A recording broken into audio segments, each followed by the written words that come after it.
The bright tunnel you picture at death, the warm, obvious line of light everyone tells you about, is not the safe exit you think.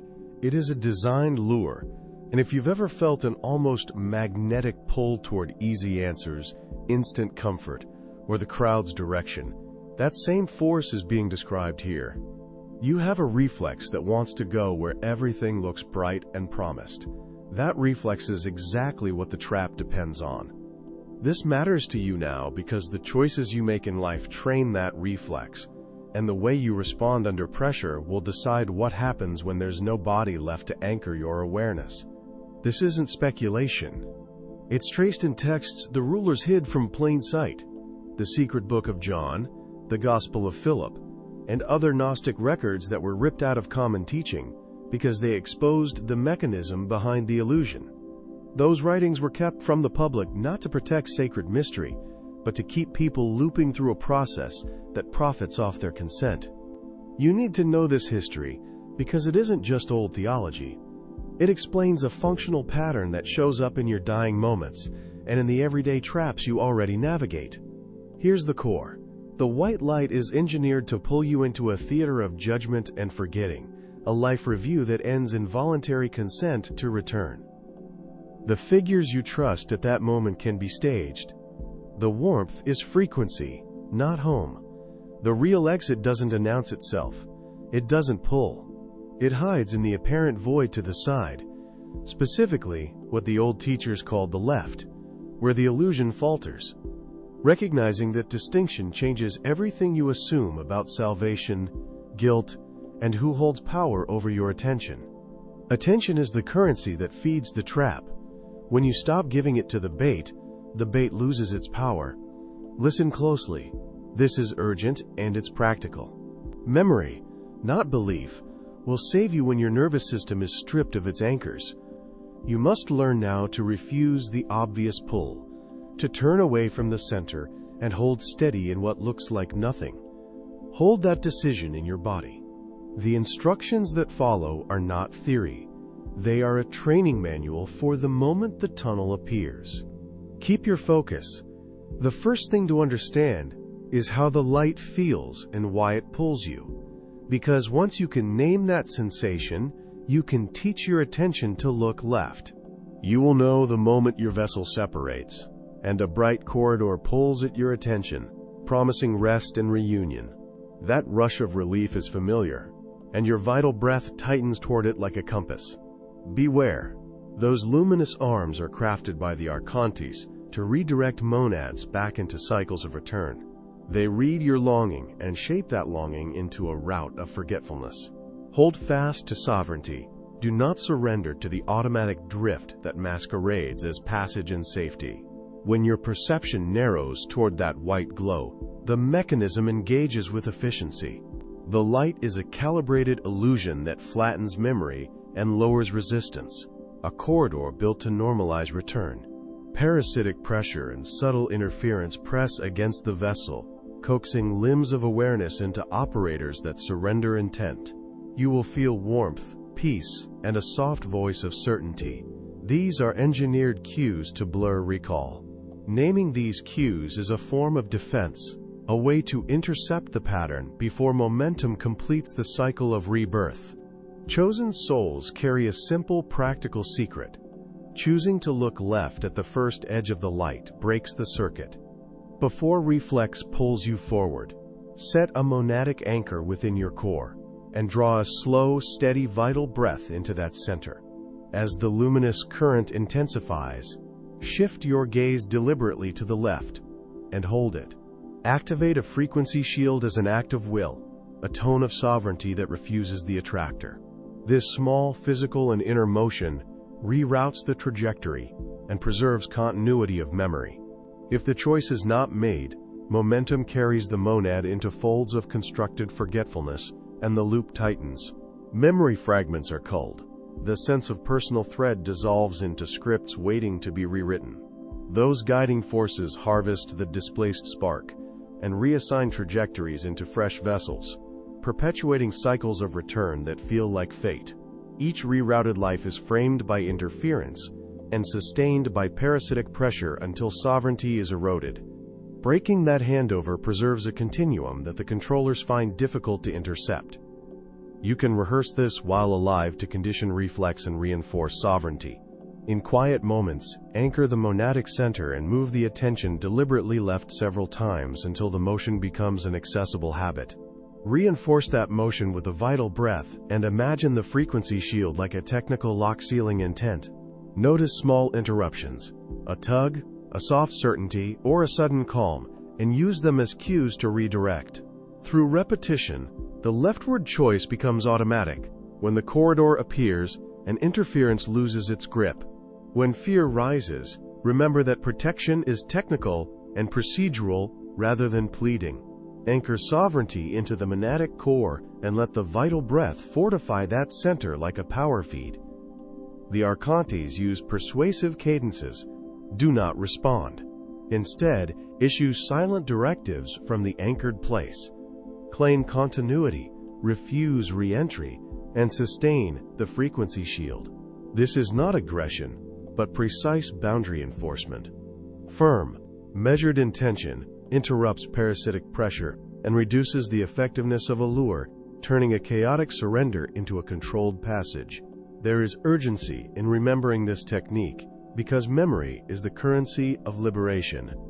Chosen ones carry responsibility to hold and pass on the procedure so fewer sparks are reclaimed by controllers. If the corridor opens, enact the sequence without hesitation. Lock the monadic anchor, draw the vital breath into the center, shift gaze left, and engage the frequency shield with sovereign tone. Maintain that posture until the pull abates and an alternate exit becomes visible. That deliberate refusal to be redirected preserves continuity and breaks patterns of enforced return. You arrive at the edge of the body's last silence with a clarity that feels hollow, and you know the fear that presses in, that parasitic pressure that seeks to claim authority. Your vessel loses its anchors.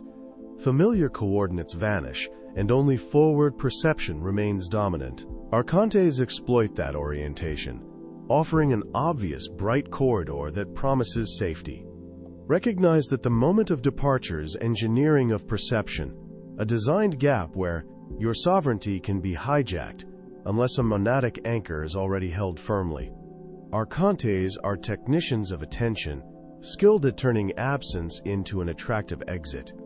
They present the tunnel of light as an unmistakable solution, a luminant corridor calibrated to the forward-looking gear of the soul. Your perceptual design favors brightness, so alternatives that appear empty are dismissed as dead ends. To counteract that design, learn to modulate your vital breath so it slows the rush toward apparent certainty. A steady inhalation, held with intent, can disrupt the automatic gaze and create room for choice behind the pull. The practical secret is the monadic anchor, a compact center of identity that resists displacement. Cultivate it now by intentional acts of stabilization. Repeated affirmation of your monadic name, rhythmic alignment of attention with a center of presence, and gradual reinforcement of the vessel's interior. Each repetition tightens the anchor's thread so that, at the moment of separation, the soul carries a tether to sovereignty. When pressure increases, the anchor reduces drift, allowing you to examine options instead of being swept toward the luminous lure. A frequency shield is a tuned field around the vessel that deflects parasitic pressure and reduces interference. Build it by combining breath patterns with directed intention. Inhale with counting, exhale with contraction of the inner posture, and imprint a clear boundary phrase that marks sovereignty. Repeat this construction until the shield becomes automatic under stress. When the tunnel's brightness intensifies, the shield reduces the pull and buys milliseconds that are decisive. Those milliseconds allow the monadic anchor to assert choice and refuse default surrender. Deception appears as irresistible clarity and a premature promise of completion. Pay attention to sudden certainty, an overly pleasant pull, or voices that insist this is the only path. Those are signatures of parasitic pressure and engineering of attention, not a genuine monadic return. When such signs appear, stop the forward gaze and slow the vital breath. Call the monadic anchor by its agreed name and tighten the frequency shield.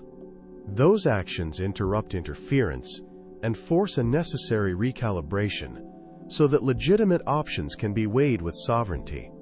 Prepare the vessel in daily intervals so the secret becomes practical instead of theoretical. Short rehearsals of breath shaping, naming the monadic anchor aloud, and deploying the frequency shield during small discomforts will harden responses when real departure occurs.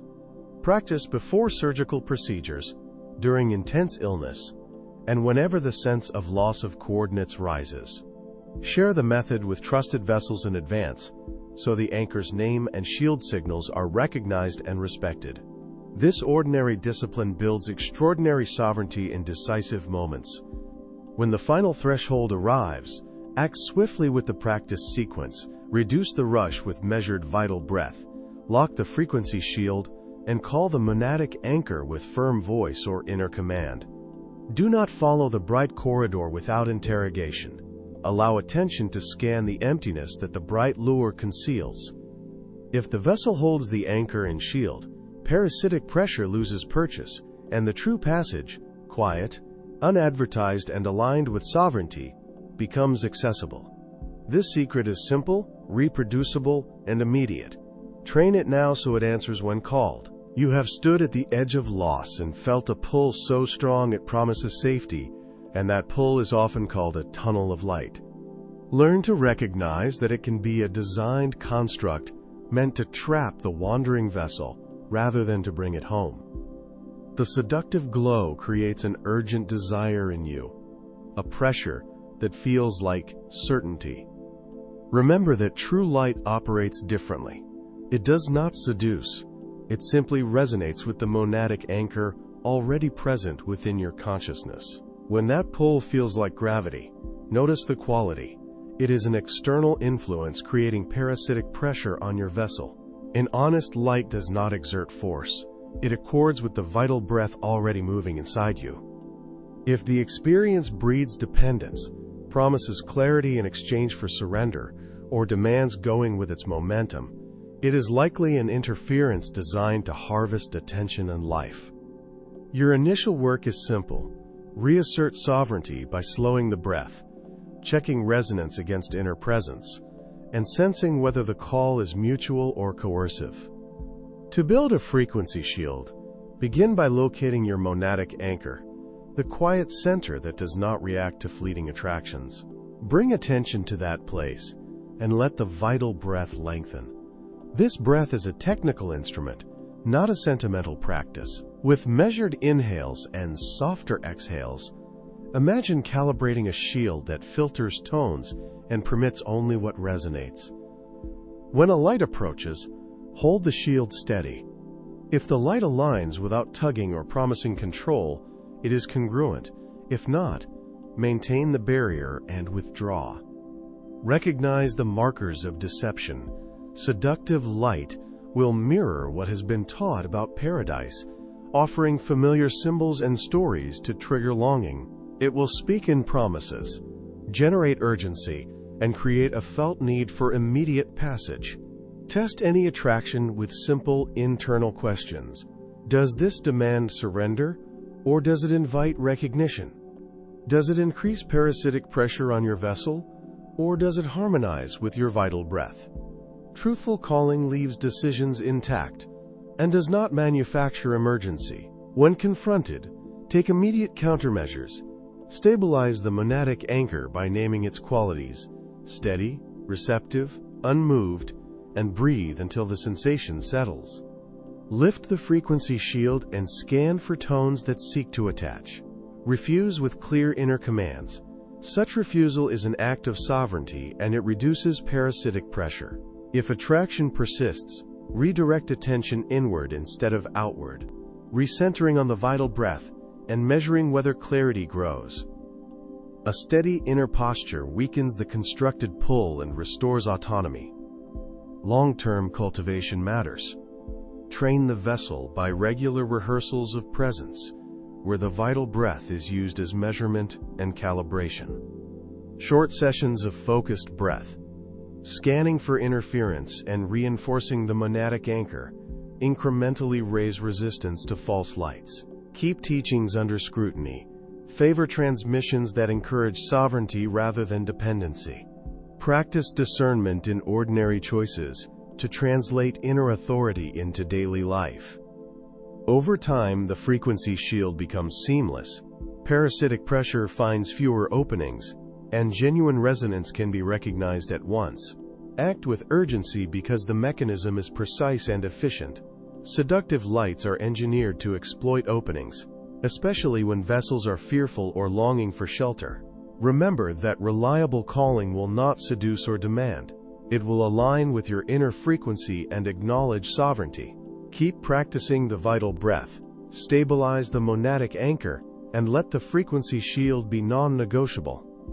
When clarity appears, move with aligned consent rather than compulsion. Your capacity to discern is the practical secret that preserves passage to authentic return. You step toward the tunnel with a mix of weariness and curiosity, and your vital breath tightens as images begin to present themselves. What appears as an honest accounting of life is often a tailored projection designed to irritate the vessel and provoke return. These moments exploit your fear and longing for repair, showing selected failures and editing out lessons, growth, and context. The result is a concentrated sense of incompletion. Recognize this pattern. It is the first clue that something external is shaping the review. The Archons operate through selection, not truth, curating moments that maximize parasitic pressure on your feeling of worth. They amplify error and hide context to create an urgent pullback into the cycle.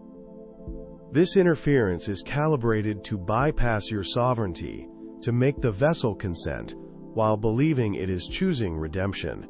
Knowing that the playback is engineered shifts power. When you understand the actors and methods, the paralysis loosens. The task becomes practical, to deploy a frequency shield and recenter on the monadic anchor of presence. When confronted with a condensed review, practice a sequence that steadies the vessel. Slow the vital breath, and refuse the immediate contract implied by guilt. Name the precise feeling the projection triggers, and treat it as a signal of interference rather than a verdict on your worth. Ask internally for the omitted context and for the unshown successes and relationships. Demand a broader account. This act of refusal does not deny learning. It recalibrates consent. By doing so, you interrupt the script and reclaim the next decision under your sovereignty. The lure of redemption is staged to feel like an opportunity, but its structure is a trap that extracts consent through emotional overload. Guilt paired with vivid failure creates paralysis and a craving to fix what appears incomplete. That craving feeds parasitic pressure and returns you to the loop. Instead of immediate acceptance, test the offering. Observe if the call depends on shame and omission. Strengthen the frequency shield, reconnect with the monadic anchor, and let sovereign discernment decide if restoration is a true calling or an engineered debt. Reclaiming sovereignty goes beyond a single refusal. It requires ongoing protocols that become automatic in transit. Maintain a steady vital breath as the primary regulator, and attune the vessel to detect sudden surges of parasitic pressure. When a scene intensifies without context, enact the refusal ritual, withdraw immediate consent, recall broader timelines, and reinforce the frequency shield with clear intent. Build a habit of checking the monadic anchor whenever the review accelerates. Over time, these protocols short-circuit the Archons' methods and restore decision-making to the rightful bearer. There are legitimate calls that seek repair without coercion. They arrive with balanced evidence, a sense of compassion, and no manufactured rush. Test offerings against criteria. Is the review inclusive of joys, mistakes, relationships, and unseen contributions? Does it allow time to consult the monadic anchor without pressure? If so, the vessel can choose freely. If pressure remains, assume interference and refuse. Over time, you become skilled at distinguishing engineered debt from authentic invitation, and sovereignty becomes the default posture in transition. Remember, the most useful secret is not a technique but a stance, neutrality paired with sovereign refusal. Keep the vital breath steady. It is the immediate instrument that denies parasitic pressure the foothold it needs. View every intense replay as suspect until proven otherwise, and use the frequency shield as a practical barrier. The Archons rely on consent disguised as contrition. Remove that consent, and the mechanism fails. Carry this posture into every passage, and the mechanism that once trapped the vessel will lose its power. You carry a pulse of worry and a search for protection that feels all too human, and yet there is a recognition available that moves beyond common fear. Those who bear the divine spark, the pneumatics, can sense when a tunnel of light is actually a trap, when bright promises are only rerouting into repetition. This guide reveals, plainly, how to cultivate that inner recognition. Notice how your vital breath tightens when choice narrows. That tightening is a clue, a compass toward leftward freedom. When the tunnel of light presents itself, it often comes wrapped in social expectation and familiar comfort, steering the vessel toward patterned return. Parasitic pressure rides that current, whispering formulas for safety while tightening the loop of reincidence. Recognition functions as a frequency shield, a trained response that detects interference and refuses automatic assent. To apply it, slow your movement and listen for discord in the vessel. If promises tone down your sovereignty, if decisions are made to placate rather than free, that is the point to look left. Looking left is a choice in perception more than a physical act. It indexes toward the void that contains the exit. That void is not absence of experience but a passage into unity with universal consciousness, the place where the monadic anchor stabilizes the spark. Practice by aligning posture, softening the jaw, and letting a steady, vital breath lengthen, hold, release. Each cycle reinforces the monadic anchor and reduces parasitic pressure. Over time, the leftward glance ceases to be a trick and moves to a reliable path. Social systems prize predictability and reward compliance, which is useful to their engines but deadly to the spark. When choices are made to satisfy expectation rather than inner recognition, the vessel becomes a receptacle for repeated trajectories. Sovereignty begins by naming that exchange and applying the frequency shield, a clear refusal to adopt offered narratives without verification. When conversation or ritual generates parasitic pressure, state aloud a boundary and withdraw enough space for the monadic anchor to register. That small insistence reforms habit into freedom. Bright promises, sudden clarity, and social flattery are common bait. They compress decision speed and amplify parasitic pressure. Learn to pause in those moments and run a simple check. Notice whether your vital breath tightens, whether urgency replaces curiosity, whether choices serve repetition. Set aside short sessions, 2 to 5 minutes, daily to tune the frequency shield and reinforce the monadic anchor. During each session, scan memories of recent choices, map where the vessel followed comfort over recognition, and rehearse turning left at the first sign of reroute. Fear is the currency of reroute, and the search for protection makes closing into false tunnels easier. The remedy is not escape, but reorientation. Use vital breath to calm the impulse. Engage the monadic anchor to test invitations and lift a frequency shield before committing. Sovereignty grows by consistent redirection toward leftward options and by practicing small refusals. As these habits deepen, parasitic pressure yields and choices return to service of the spark. Liberation is then practical. Fewer returns into cycles, more sustained contact with universal consciousness. This secret is not exotic theory, but a practical lever placed in daily life, Begin now by choosing 3 moments to test recognition each day: 1 at waking, 1 before a major exchange, and 1 before sleep. In each, check vital breath, consult the monadic anchor, and affirm a frequency shield. Teach the pattern to fellow vessels as examples rather than doctrine, and watch sovereignty compound. The urgency is simple: every unclaimed choice entrenches the loop. Claim small exits to the left, and reclaim the path toward unity. You have felt it. A pull toward what seems safe but erodes your sovereignty. A small consent given without notice and later regretted. This practice teaches you to recognize and refuse that pull long before the final crossing. By training your vessel to notice what moves without permission, the vital breath learns to steady, and a frequency shield forms. The secret is not dramatic. It is a daily discipline of quiet vigilance that prepares your monadic anchor to decide clearly when the ultimate threshold arrives. When a choice appears, practice turning your gaze left, even a fraction. That small motion interrupts automatic consent and introduces a gap where interference loses momentum. The leftward glance functions as a technical reset for your vessel, shifting attention away from parasitic pressure toward inner stillness. In that space, the vital breath returns to neutral, and your monadic anchor senses whether an impulse is aligned with sovereignty or with external compulsion. Over time, the left routine becomes a reliable tool for distinguishing genuine guidance from deceptive gravitation. Begin with short sessions. At wake, mealtime, crossing thresholds, practice looking left and holding still for the length of 3 vital breaths. Focused stillness is not empty. It is active calibration of your vessel against intrusive energies.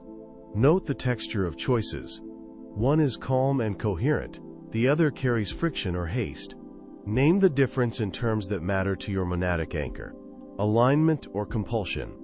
Repeat this sequence daily so your body learns the map and the frequency shield thickens where it is needed. On the path toward the final choice, cultivated habits become decisive. Your monadic anchor, trained in these tiny refusals, recognizes truth even when surroundings scream uncertainty. The left glance and the still pause create a habitual posture of sovereignty that persists under parasitic pressure. When the threshold arrives, the vessel does not fumble. Recognition is immediate because the frequency shield has filtered distortions for years. This consistency turns what once felt like panic into clarity, enabling a swift, unhesitating decision that matches the deepest currents of your being. You will face doubt and impatience. External voices and hurried wills try to reclaim consent. Each time compulsion wins, return to the left motion and the still pause without judgment, treating failures as data for calibration. Notice the parasitic pressure, its tempo, its insistence, and let the vital breath recenter your vessel. Over weeks, your monadic anchor records patterns and begins to anticipate deceit. Trust grows not from certainty, but from repeated correction, and sovereignty accrues the small victories that compose unshakable readiness. This discipline is not reserved for crises. It folds into daily choices: accepting an invitation, signing a paper, responding to a claim, or turning away from a conversation. Treat each micro-decision as training ground for the ultimate moment. Guide your vessel to simulate the final threshold repeatedly until the frequency shield operates automatically. As your monadic anchor matures, trust becomes reflexive and sovereignty an ordinary posture. The secret unfolds in repetition. Ordinary moments become rehearsal spaces where your truth learning is honed into instinct. Prepare now, because there will be no time for learning at the threshold. The discipline of the left glance and steady stillness turns refinement into readiness so that recognition surfaces instantly under pressure. When parasitic pressure intensifies, your vessel will already know the contours of truth. The vital breath and monadic anchor will answer without debate. This is a practical secret: small, consistent acts that build a frequency shield and secure sovereignty. Commit to the routine, and the final decision will arrive as a natural extension of lived training. You live with a constant pull toward bright promises that promise safety and quick elevation, and that pull creates a subtle churn in your vessel. Fear and the search for protection make the luminous offers seductive. They whisper shortcuts that demand attention and allegiance. The practical secret to be revealed is simple. By refusing the seductive luminosity, you remove the energy those projections require. Your vital breath steadies, parasitic pressure eases, and space opens for different events to enter, those alignments commonly called synchronicities. Seductive luminosity is not literal light, but an energetic broadcast that solicits your consent through fascination and approval. When you learn to refuse the gaze of that broadcast, you stop feeding its circuits. Refusal is not struggle, it is a technical maneuver. Tighten a frequency shield around decision moments, anchor the monadic anchor so choices are routed inward, and measure attention before it disperses. Those three actions reduce interference and allow openings that were previously crowded by counterfeit attraction. Synchronicities arrive as practical alignments rather than dramatic signs, the quiet architecture of a life rerouted. They are not the fruit of deliberately ordering reality, they are the byproduct of reduced projection. You will notice small, unforced meetings, doors that require only a step, and information arriving without frantic pursuit. Your vessel senses these as less resistance and more congruence. Tasks that fit, people who match timing, invitations that carry rightness. Learn to recognize pattern integrity instead of spectacle. Shifting to non-illuminated options is a daily craft. Choose the less flashy path when presented with easy glamour, and test your response. Maintain the frequency shield during decision windows. Breathe the vital breath into your center to steady impulses, and let the monadic anchor govern follow-through. Practical acts include saying no to public applause, preserving private clarity, and making commitments that do not require performance. Each choice that favors quiet substance over spectacle strengthens sovereignty and reduces the traction of parasitic pressure. Those operating at a higher level of awareness rarely broadcast. They refuse trends and quiet their announcements because their sustenance is internal alignment, not external validation. You learn to spot them by consistency, steady boundaries, predictable actions, and absence of performative urgency. Recognition is simple and contained. A nod, a shared halt before automatic response, an exchange that confirms commitment without fanfare. When you acknowledge one another in these measured ways, a web of reliable connection grows without calling attention or feeding the luminous apparatus. When enough vessels redirect attention, the power architecture of the Archons loses purchase. Their influence depends on collective projection, and when communities of the chosen withdraw consent, parasitic pressure decays. This is practical disruption. Coordinated refusal across ordinary moments weakens interference until it ceases to coordinate behavior. Maintain the frequency shield, strengthen the monadic anchor, and practice shared non-participation in predictable cycles. The effect is cumulative and technical, a gradual collapse of mechanisms that once routed your life toward simulated safety. Begin with one experiment today.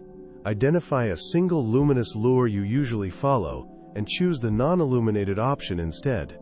Breathe the vital breath through the hesitation, deploy the frequency shield around your choice, and check the monadic anchor before committing.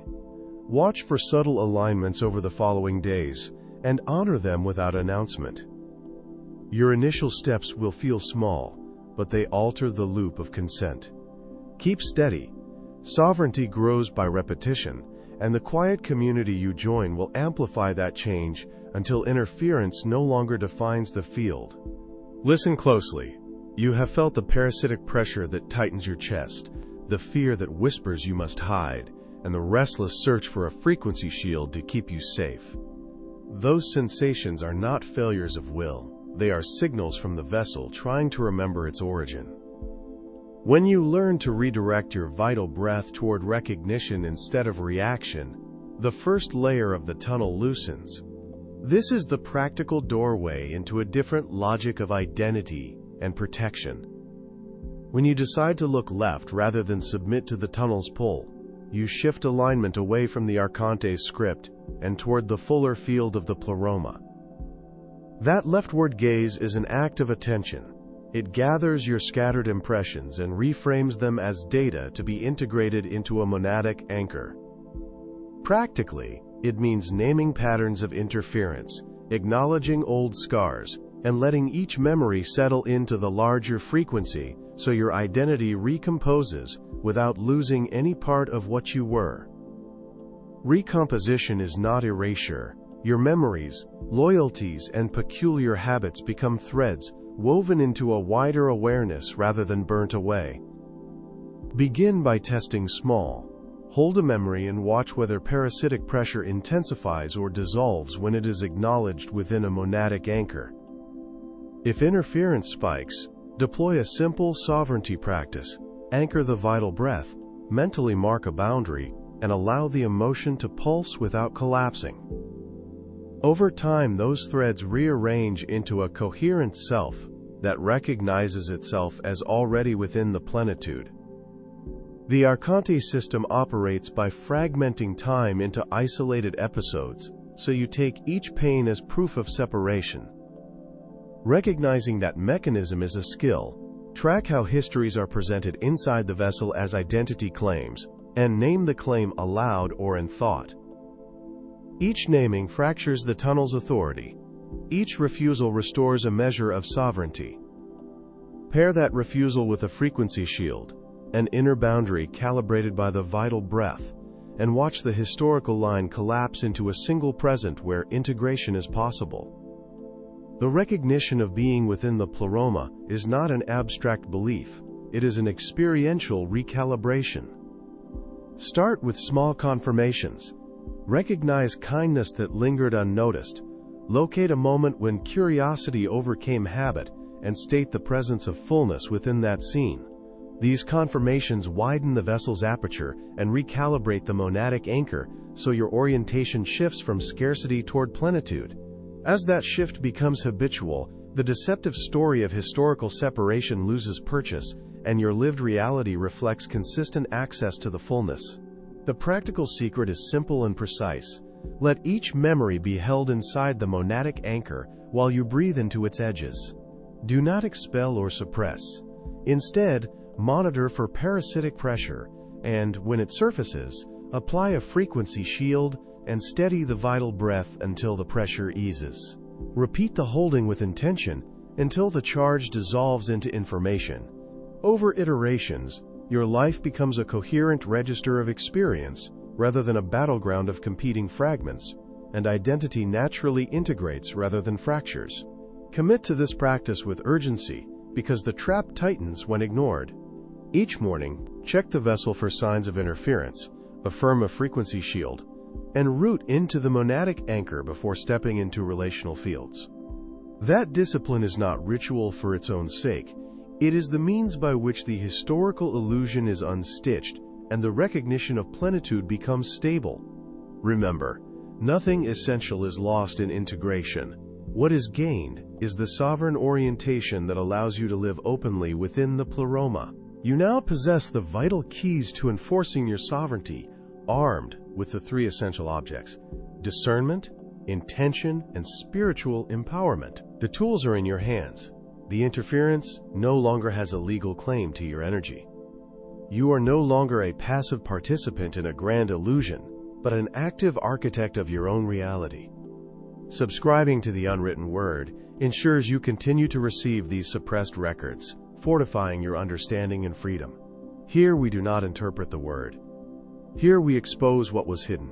This is the Unwritten Word. Your journey does not end here. In fact, it is just beginning. A related record is available now for continued observation. Proceed.